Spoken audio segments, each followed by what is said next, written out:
আজ আমি দেখাবো যে তোমরা কিভাবে খুব সামান্য খরচে একদম মার্কেটের মতো স্টিকার বাড়িতে তৈরি করে ফেলতে পারবে। আর এটা বানানো এত সহজ যে তোমরা 5 মিনিটের মধ্যে যে কোনো ধরনের নিজের পছন্দ মতো স্টিকার বানিয়ে ফেলতে পারবে। আর আজ আমি স্টিকারগুলোকে একদম স্টেপ বাই স্টেপ বানিয়ে দেখাবো, তাই ভিডিওটিকে লাস্ট পর্যন্ত দেখতে একদম ভুলো না। তো চলো বেশি কথা না বলে বানানো শুরু করি। নেম স্টিকারগুলো ব্যবহার করার পর এই কাগজগুলোকে আমরা সাধারণত ফেলেই দিই, তাই না? আর তোমরাও হয়তো ফেলেই দাও।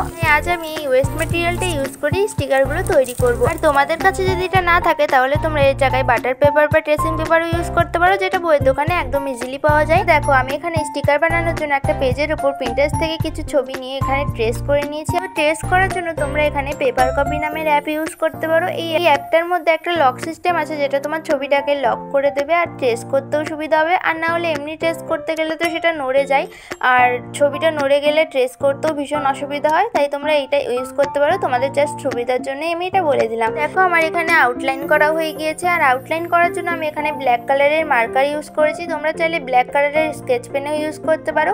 আর যদি তোমরা স্কেচ পেন ইউজ করো তাহলে তোমরা প্রথমে রং করে নেবে, তারপর তোমরা স্কেচ পেন দিয়ে আউটলাইন করবে। নাও আমার এখানে কালার করাও কমপ্লিট হয়ে গিয়েছে। এবার কালার করার পর আমি এগুলোকে কাট করে নেব।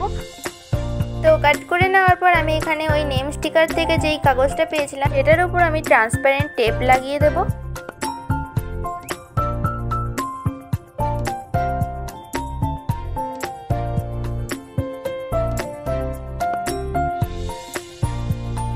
সবার প্রথমে এখানে কাগজটার উপর টেপ লাগিয়ে নিতে হবে। তারপর স্টিকার বানানোর জন্য যে জিনিসগুলো কেটে রেখেছিলাম সেগুলো এক এক করে বসিয়ে নেব।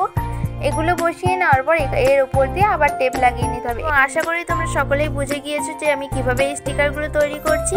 তো সবার প্রথমে কাগজের উপর টেপ লাগিয়ে নিতে হবে, তারপর ওই স্টিকার বানানোর জন্য যে জিনিসগুলো রেখেছিলাম সেগুলো লাগিয়ে নিতে হবে, তারপর আবার টেপ লাগিয়ে নিতে হবে। তো এইভাবে আমি পুরো প্রসেসটা কমপ্লিট করে নেব। তো কমপ্লিট হওয়ার পর আমি এটাকে এবার ইভেনলি কাট করে নেব। আর কাট করার সময় এই বাটার পেপারগুলো কিন্তু অবশ্যই একটু বাড়িয়ে বাড়িয়ে কাটতে হবে, নাহলে কিন্তু স্টিকারটা খুলে খুলে যাবে। আর দুটো টেপের লেয়ার যাতে একসঙ্গে লেগে থাকে সেই জন্য একটু বাড়িয়ে বাড়িয়ে কাটা হয়। তো নাও কাট করার পরই আমাদের একদম হোমমেড স্টিকার একদম রেডি। আর আমার মনে হয় এই স্টিকারগুলো মার্কেটের থেকেও বেশি ভালো হয়েছে, কারণ এই স্টিকারগুলো আমিও বাড়িতে ফার্স্ট টাইমই তৈরি করছি। আর আমি জানতাম না এত পারফেক্টলি এটা তৈরি করতে পারবো।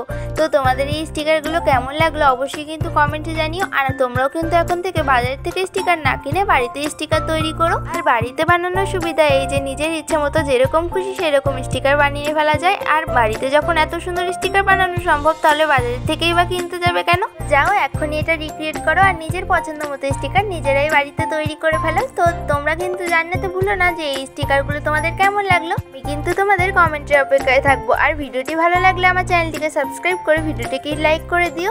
তাহলে আজকের মতো এটুকুই, দেখা হচ্ছে আবার নেক্সট ভিডিওতে। তাহলে আজকের মতো বাই।